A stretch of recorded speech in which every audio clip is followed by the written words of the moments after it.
Sky, kuna huu wimbo umekuwa viral sana hivi karibuni, unaitwa Papa Unte. Okay. Na nimeona watu wakishare sana katika mitandao ya kijamii.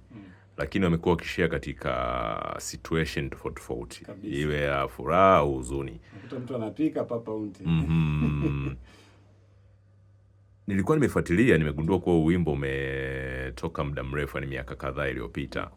Lakini kwa nini imekuja kuwa viral hivi sasa na una maana gani hasa?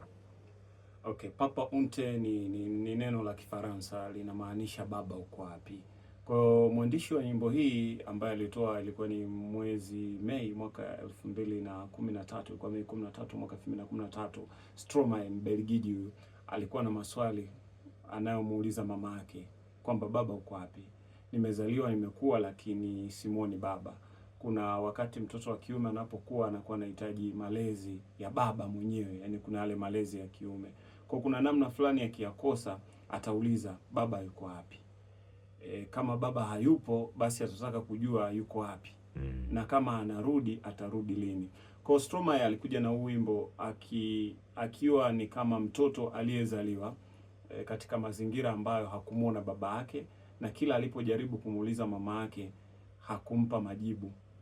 Kwa hiyo akawa ni kama alikuwa amemchukia mama yake, ambaye basi kama hukujua baba ni mtu sahihi, huyu baba ni mtu sahihi, basi tusingechagua kuzaliwa kwa huyu baba ambaye hawajibiki.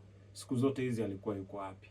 Na sasa hivi yuko wapi? Atarudi lini? Kwa mama alikuwa anajaribu kumficha. Kwa unaona kulikuwa kuna mgogoro hapa kati ya mtoto pamoja na nani? Pamoja na mama, wakiwa kwenye mgogoro. Kwa alijaribu kutumia tu uandishi kuwasilisha ujumbe ambao ulikuwa umegusa maisha yake moja kwa moja. Si kwamba baba yake katika uhalisia alikuwa amemtelekeza, lakini yalikuwa ni machungu tu ambayo alikuwa yuko nayo katika hali ya hisia. Unajua muziki ni hisia.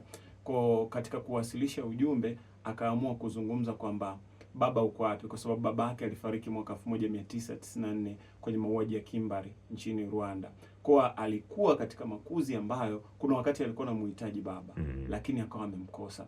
Kwa hiyo ni wimbo ambao ulikuwa maarufu. Sasa kilichosababisha kuwa maarufu mwanzoni mwa mwaka 2026 ni baada ya huu wimbo kutoka ile tunasema baada ya kutoka Afro Soul version, mahadhi ya Afro Soul, ndio ukafanya kuwa maarufu. Lakini watu walikuwa na share katika nyakati za furaha, lakini wasijue siri ambayo ipo kwenye huo ujumbe. Kwa watu wanapokuwa na share lazima wajue ujumbe uliobeba ni nini. Kwa muktadha wa wimbo kutoka kwa Stromae ulikuwa ni huo, kwamba baba uko wapi, ni malalamiko ya mtoto na mama wapo kwenye mgogoro, na umebeba uhalisia wa maisha, kwa sababu umebeba maisha yake moja kwa moja.